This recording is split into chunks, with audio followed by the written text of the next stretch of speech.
Good afternoon, everyone. Thank you so much for joining us today. We are going to have a discussion with Kimberly Haven today. And Kimberly is not only a member of the National Network for Justice, but also a board member. So I'm excited to talk to Kimberly today. And I've known Kimberly for more years than either one of us probably want to say.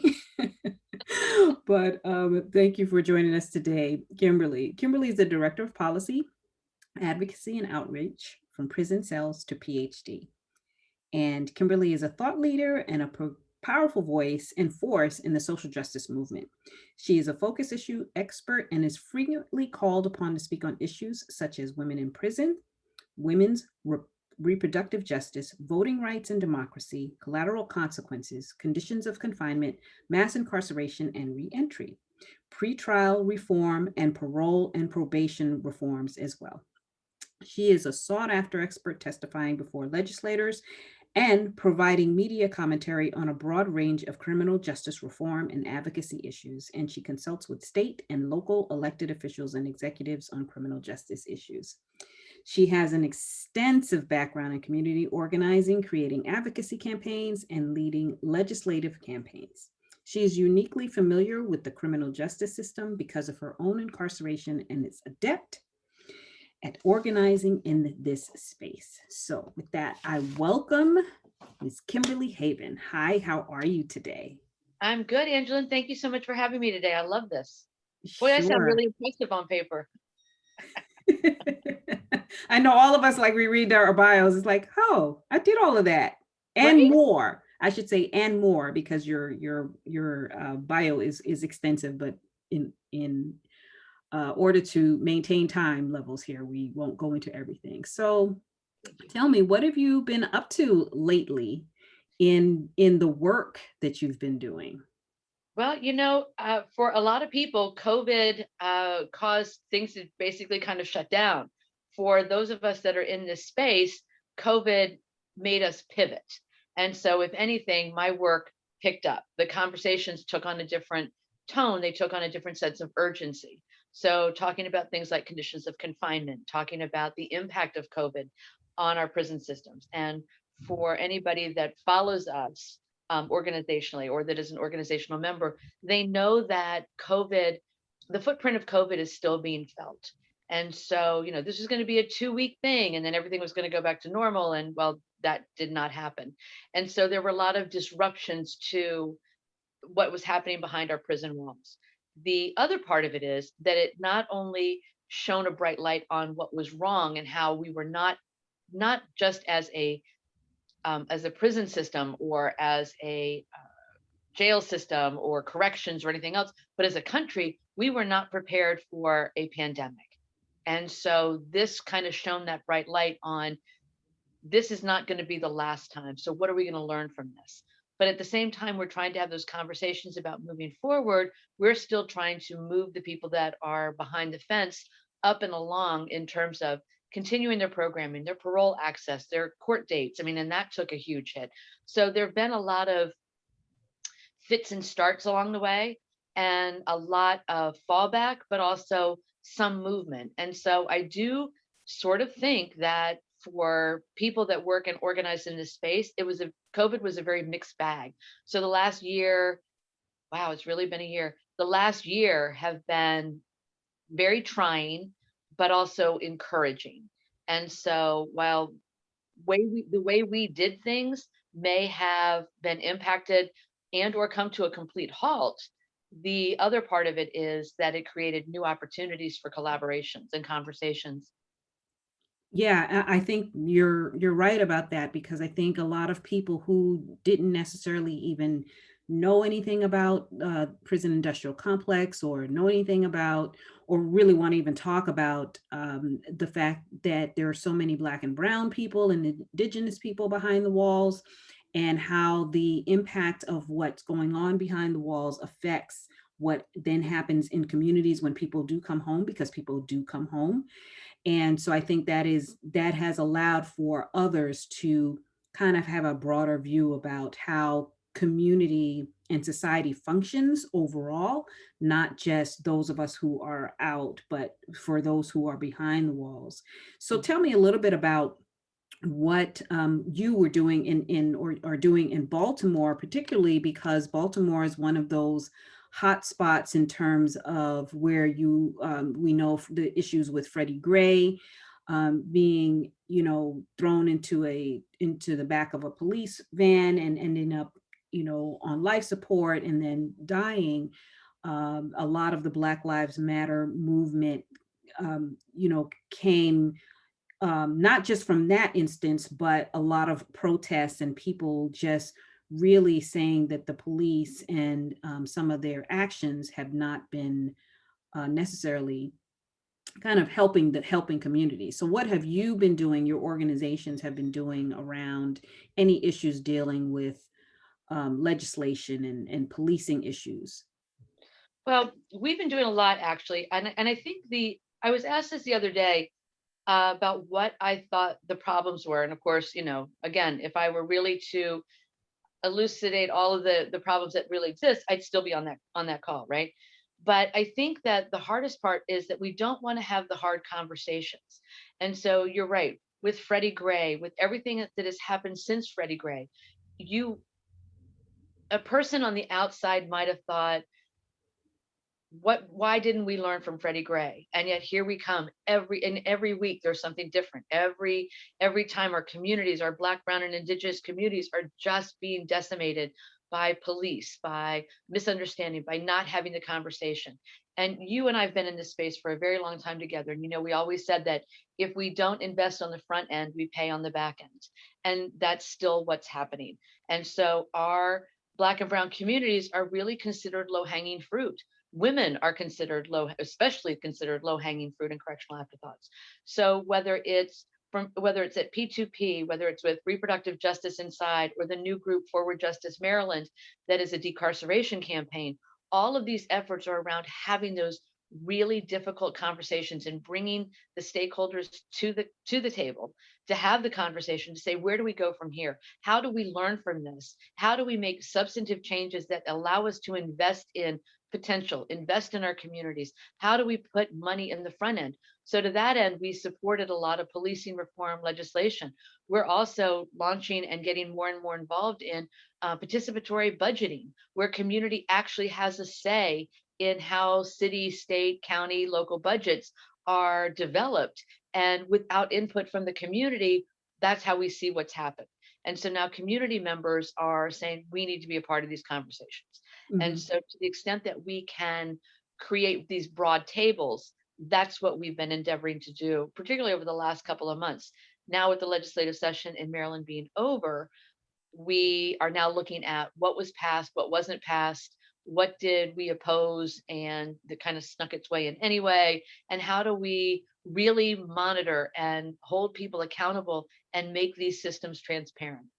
Right, right. Because a lot of conversation has been around, well, we can't defund the police, right? Because everybody feels like we have to have the police, or a lot of people feel like we have to have the police to maintain order. But what we see is that a lot of the funding that goes to police gets taken away from communities where we could help, on that front end, solve a lot of the problems that exist in communities because we take money away from communities and we don't allow community to be really involved in how budgetary decisions are made. Then it all goes to the police, and then we end up with situations like Freddie Gray and so many others that we've seen in Baltimore and around the country. So have there been any legislators that you've spoken to over the years, because you've been doing legislative work for quite a while, any legislators that you see that have taken kind of a turn in terms of looking at this holistically, right? And how we fund communities and how we ensure the communities are safe and protected, but also thriving? Are there any legislators that stand out? And you don't have to name them, but do you see the tide changing a little bit in terms of that? And if not, why do you think that is? I do see the tide turning, and I see that it's turning because of people in the community getting outraged. And so when we see, like you said, this the things that are happening, the every week there's something different, and every community feels it, whether it's their direct community or if it's clear across the country. Every community feels it, and it makes us look at how is this also playing out in my city. And so when we have people that are the police's first response is to roll up into a situation that's a mental health crisis and respond with guns drawn, with respond with, knocking somebody down, arresting them, without doing, sort of community based care first. We have these situations that are going to continue, and until we have that, no matter what the our police commissioner says here in Baltimore, he says all the right things, but he's in his office downtown. How it's being played out on the streets is something different.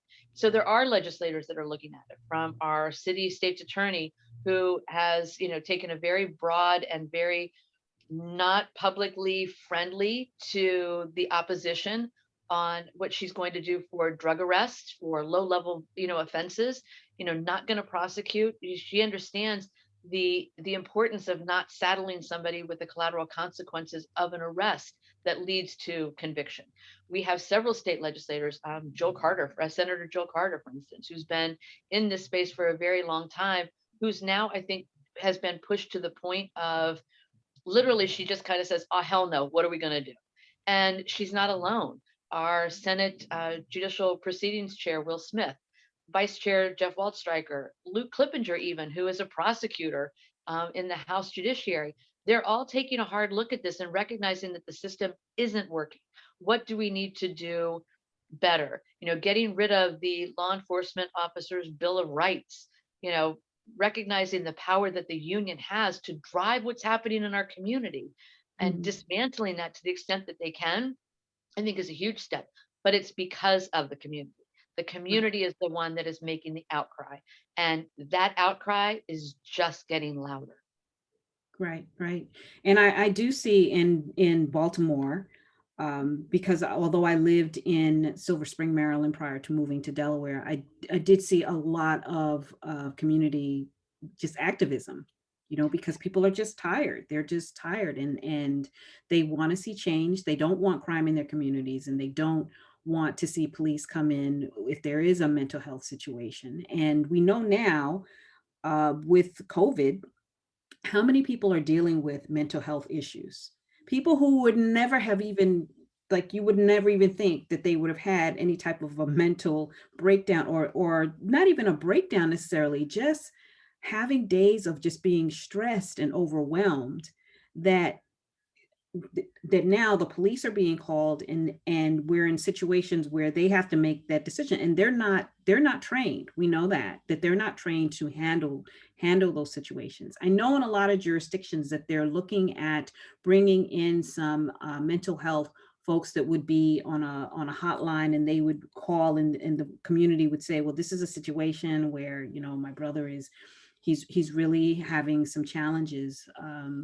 It's not a situation where anyone's in danger, but we want to make sure that he's gonna be okay. Do you know if Baltimore is looking at anything in along those lines? And if not, do you think that that is something that they should be looking at? I think that it's absolutely something we should be looking at. Baltimore is starting to look at it, but not broadly enough, in my opinion. I believe that the community, for the most part, has the capacity to manage itself. But when we take the resources away from them and the police is the go to call that's made, then we see how that plays out. But unfortunately, it's more than just the situation. It is, what are the ramifications of this interaction with law enforcement long term? Are there other off ramps that are possible? And COVID kind of showed that. So, we still have people that are cycling in. We're still locking up pregnant women when there's no PPE, there's no way to socially distance, there's no way to provide proper care for them when they're inside. So, why are we doing that? When there are community based organizations that are saying, let's help manage this reproductive and pregnancy related health care, we're not saying that there is not a court thing, but there's a different way of doing it. And so I think COVID has kind of shown that we need to think outside of the box, stop relying on that first phone call going to the cop who is going to roll up and, he's just going to arrest.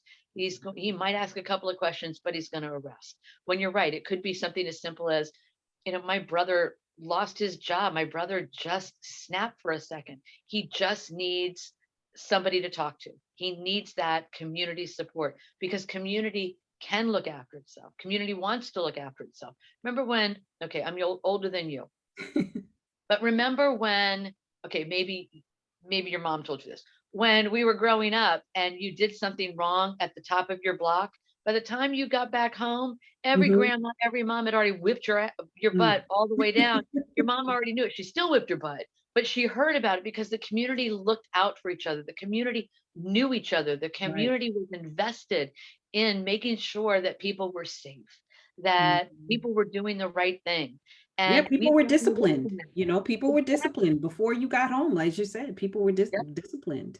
And we've Um, gotten away from that. Not that I want everybody to have their butt beaten all the way block, by right. every grandma, but the communities have changed. We lost the flavor of our communities with the grandma sitting on the stoops. And, of course, I don't know, everybody doesn't have stoops. Like Baltimore has like stoops. We're known for our stoops, but porches where kids were playing outside. You don't see kids playing outside. Mhm. Our sense of community has just been rewritten, and we need to come back to what is authentic community. How do we support authentic community, and how do we strengthen community? Because you said when you were first talking that 95% of the people that we arrest and that we lock up, they come home. And so I always say what we do to them, what we don't do for them or with them, is what they're going to bring back to our communities. Mhm. And so, Mhm. and again, I hate to use DOC language, and me, I would rather fight DOC than say use their words. But if somebody is in fact in our care, custody, and control, then let's do something different. Let's set them up to be successful, so that when they go home, and let's set the community up to be successful, it is a seamless reintegration. People are always going to do the wrong thing. They're going to make a bad decision, wrong place, wrong time. They're going to go to prison. So it's not like we're taking away, you know, the possibility that we'll never lock anybody up. Although in a perfect world, I think that there's different conversations for that. But I think that we need to get back to what is best for the individual, and ultimately recognizing that that's best for the community. And when the Mhm. individual thrives, the community thrives, we all thrive. No, I agree in terms of the community and being able to say something to a child who may not be yours because you see them doing something wrong. I also believe in community just coming together and saying, hey, this is how this is how we want things done. And little Bobo on the corner that's, selling, we don't want to have to call the police on you, right? It would be great if you had something else to do other than sell drugs on the corner. And so when you have an ability for community to really nurture people, I think is really important, because people then are able to thrive, right, in their own communities. What we're doing now is we're taking people out of their communities, we're putting them in prison, we're bringing back to the same community in which they weren't able to thrive in the beginning without putting the resources into. And so I think into the community. And so I think that sometimes when we're talking about defunding the police, it's like, no, ensuring that communities are lifted. If communities are lifted, there's not the need to have a police on every corner in a neighborhood that may be being destroyed by drug use or drug activity. And So, prisons are supposed to be for people that we're afraid of, not right, who we're mad at. And we're right. locking up everybody that we're mad at.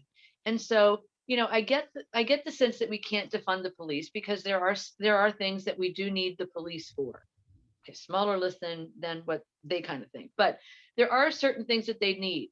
But if we took the money that we were investing in some of the things that we're doing with them, and we put it into training, if we put it into training that was led by and participated in by community, and if we created strong community relationships, and we rethought what our investment in our police budgets looked like, then I think we would start to realize some of the changes that we all know we want to see, and that we all know would make our community safer. Right. Well, when we're talking about rehabilitation of prison, that's what it was for. I don't think the prison's ever been a rehabilitative tool, right? Because it's you're taking someone out of an environment of a community and putting them to a totally unnatural environment where they're shut off from the world, they're shut off from their loved ones, they're for the most part shut off from their friends and their kids, and oftentimes they're put in solitary confinement, right? Which is another area that needs to be addressed. And then we expect that they'll just be rehabilitated and, oh yeah, well, you spent the time in, and so now you can come home and everything is okay. And it's just not the case. And then there's no supports for those folks when they do come home, and for their families and for the community as a whole. So what do you think will be in the next 5-10 years in terms of reforming, now that we are in this place of talking about taking funds away from police and ensuring that communities get access to some of the funding? Well, I think in the next couple of years, I think what we're going to see is more and more communities and more, back in the day we used to say advocates, but activists really get involved and participate and be a part of that participatory budgeting kind of thing. And so, making them lay their budgets bare and saying, no, what about this? And having a really authentic and robust conversation about their communities, about what they want to see.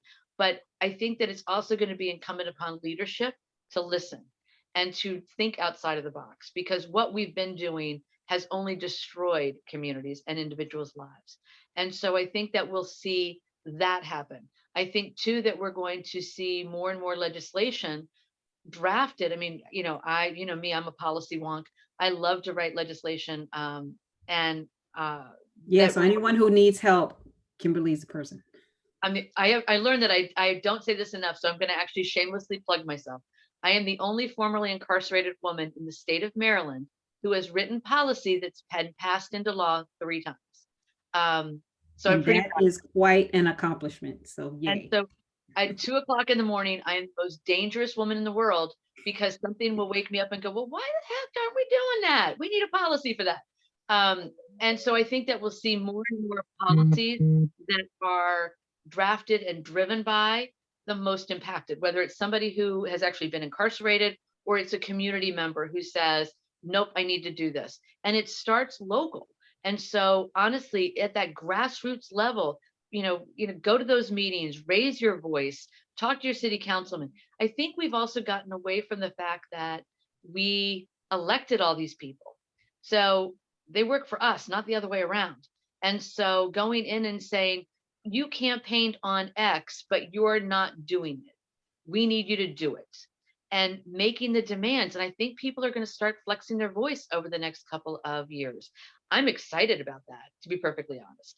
I think that it will be great to see communities rise up and go, not in my community. This Right, is how we do my community. right, right. So I'm going to get away from the police just a little bit and talk about what you do as a director of policy, advocacy, and outreach for prison cells to PhD. And what is that? What do you do when you say prison cells to PhD? What does that mean?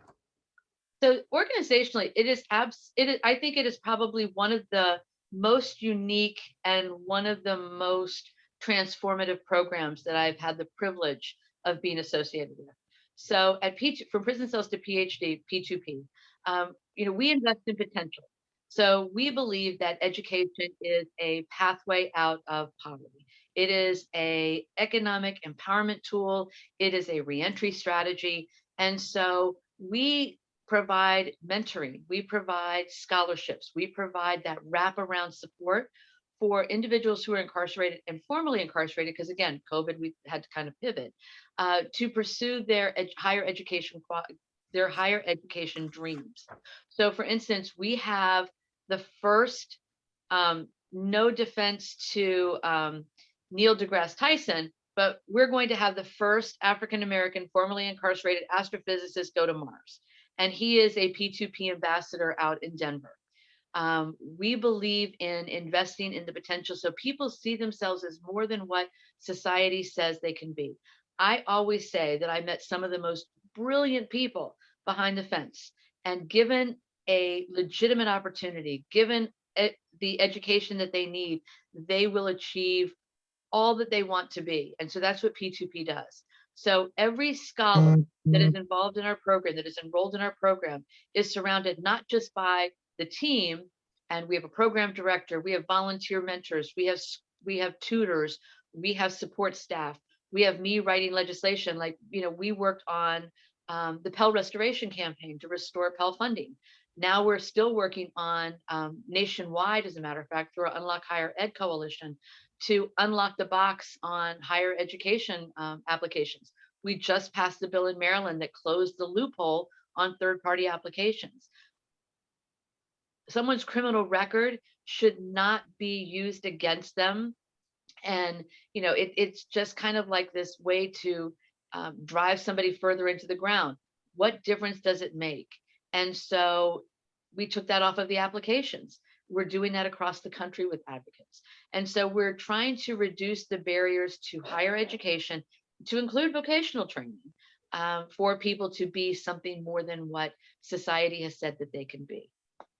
I think that that is really incredible. And I think that um, the work of the organization is just amazing. Having that mentorship and giving people something else to Mhm. look forward to. I know a lot of people come home and they do this work, right? They get involved with criminal justice advocacy because they see what goes on behind the bars. Um, and I'm always interested in, yes, it is great that you come and you want to do all this work, but I'm always interested in, what else did you see yourself wanting to do in life, right? Or what else interests you outside of criminal justice reform or law enforcement, reform, or anything related to this world that we find ourselves in? Because my world started in fashion. It didn't start in criminal justice. So tell me a little bit about what else are you interested in outside of criminal justice issues? What else do you do? Garden, or I know you have a dog. I do. I have a bougie little terrier. I used to have three dogs. Now I have the one, and he is in fact in bougie doggy daycare right now. Okay. But again, I work. I love what I do. It truly is my passion. When somebody says, "Well, I never thought about being an astrophysicist, so let's plug you into some STEM opportunities, STEAM." Let's have those conversations. I mean, Baltimore is a thriving arts community. Baltimore is an amazing community that people who want to either get involved in STEM, because we have Hopkins here, or if they want to do arts. I mean, the opportunities are limitless. And so my aha moments come in a couple of ways. One, when someone says, "Miss Kim," and I hate that, because that's what I was called inside. "Miss Kim, you got me out of prison," or "Miss Kim, I have learned so much from you. Um, and I'm now doing something different. I'm now doing something better." That brings me such joy when, the work that I've done has impacted somebody. And so I do what I do because of the things that I saw. I could have gone back and become a soccer mom, but I like to argue too much. And I knew that if I went home, I was giving permission for the very things that I saw going wrong to continue. And so if that's what I'm supposed to do, then that's what I'm supposed to do. So how do I, in everything that I do, amplify and elevate and center the voices of those that are most impacted to drive authentic policy change? That makes me happy. So while I do like sitting out on my deck, and I do like bourbon, and I do adore my little dog, in my head, I'm still working. Like, I'm always thinking about that. So I don't have to wake up at 2 o'clock in the morning and be dangerous. It's like, why aren't we doing that? We should have a policy for that. But again, and I love connecting people. And so my latest bend really is, I keep seeing, all these great criminal justice and women's studies with trying to understand mass incarceration and the impact on women. And I'm now starting to challenge those professors and saying, it's great. You can teach from the book, you can teach from law books, you can do all of that kind of stuff. But until you've had somebody who has lived in that 6 by 9 parking space come in and talk to your class, you're depriving them of a fully rounded education. Because what we know, what we lived, what we experienced, the harm that was done, the damage that was done, the impact on our families and our community, until that is part of that, um, nobody really understands. And so I'm hoping that more and more people like me, of course, I also want to be the one that leads that effort because, well, um, that we Of start course. challenging some of these law schools and these other, curriculums, and say, include us as professors, as teaching tools, because that voice of the experience you cannot get from a textbook. You cannot get from anecdotal, statements and sayings. Right, right. And I think that that's true for any profession, but Absolutely. definitely to have, if you're talking policy changes, criminal justice touches just about every aspect of any policy that you're trying to address in communities. And so I thank you for that. And yeah, I think that speaking to just about everyone who I've spoken to who has come home and this is their passion, it's because they've seen what's happened on the inside and they can't imagine coming home and not doing anything about it. It's the old adage, when you know better, you do better. And I think that for a lot of people, you included that, having been in a situation where you've seen the devastation that incarceration wreaks on a person and a community, you just have that drive and that desire to want to do something to change it for someone coming behind you. So I appreciate that. But it's nice to know that people do other things also, because we need an outlet, right? Yeah, I mean, I have Sometimes. learned that I've learned the word self-care in the last 2 years. I never did before, but I have kind of learned it now. So, bourbon on the deck with the dog in the sunset, I'm all about that. Or coffee on my porch with the dog, I'm all about that. But also, recognizing that I've been in this movement since, oh my God, like, someone referred to me as the one of the OGs in the movement. And Yeah. at first I was a little offended by that, but then I realized that some of the things that are happening now are scaffolding off of the work that I did. And so, that's what we always want to do. We want to blaze these trails to give other people with new energy and new ideas the opportunity to put their mark on these new movements and these new policy changes and reshaping the narratives and retelling the stories. That makes me happy too. And if that means I get more time sitting on my deck, I'm all right with that. That I just need sounds to write a good. book. Clearly, I need to write a book. I think that everyone has a story to tell, I agree. and I think everybody should write a book, even if it's a short book or a book of That's right. short stories. I think everyone has a story to tell. See, there we go. That So might be my summer project, maybe amongst everything else that's happening, amongst everything else. So right? tell me, what's next? What's next for you? Well, I think that I mean, obviously, I will never get out of policy because I am a true policy wonk at this point in my life. But I have become very focused in on the reproductive justice and access for incarcerated and formerly incarcerated women and girls. I think that that is something that is just now really starting to pick up some steam. Mhm. Women have been correctional thoughts since, day one, and we need to change that. Women are the backbone of the community. And so I am really doing a lot of work around dignity and leadership. I actually, you're going to be talking to Pam Lynn next week. And Pam and two of our other associates have created a entity called the Dignity Lead Hership Alliance that focuses on dignity and reproductive policy work. That um, that makes me happy. And then Forward Justice Maryland is a 2-year decarceration campaign here in Maryland that is looking at people that are past their parole eligibility dates. And if we could release those individuals, we could significantly cut our prison population. And then Very whatever else I admirable. come up with at 2 in the morning.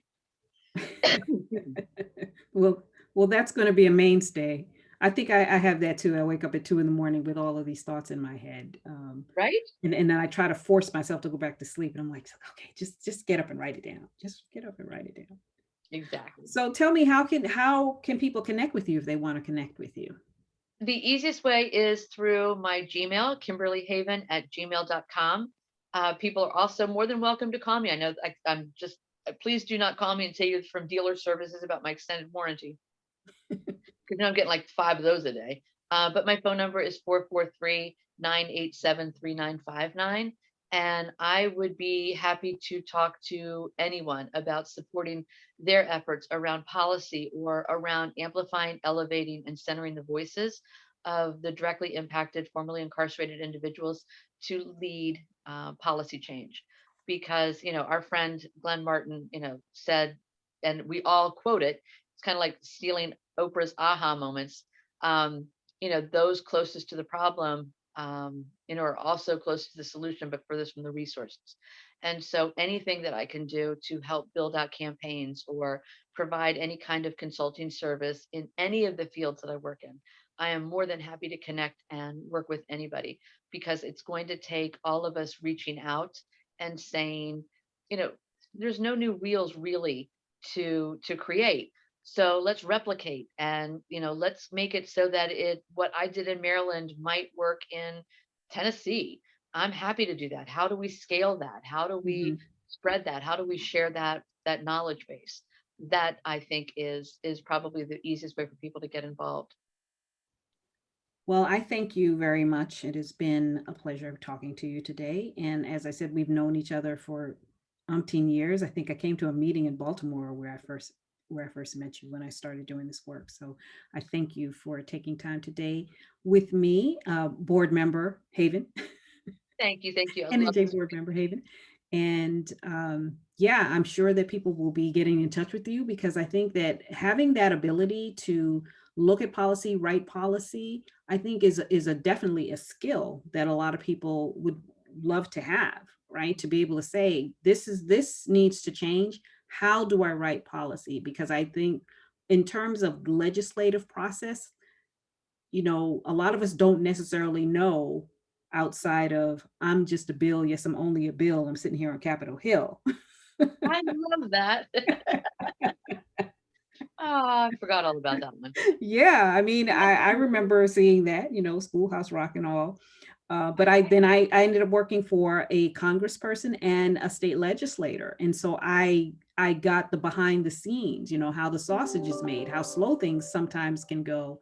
And I think the more people that understand that process and understand that when someone says that they want to, do some policy change, will learn what happens behind the scenes. And I think you definitely have been there and could provide some of that support to people. So thank you, thank you, thank you, and have a beautiful, beautiful, blessed day. And we'll talk again soon. Thanks so much.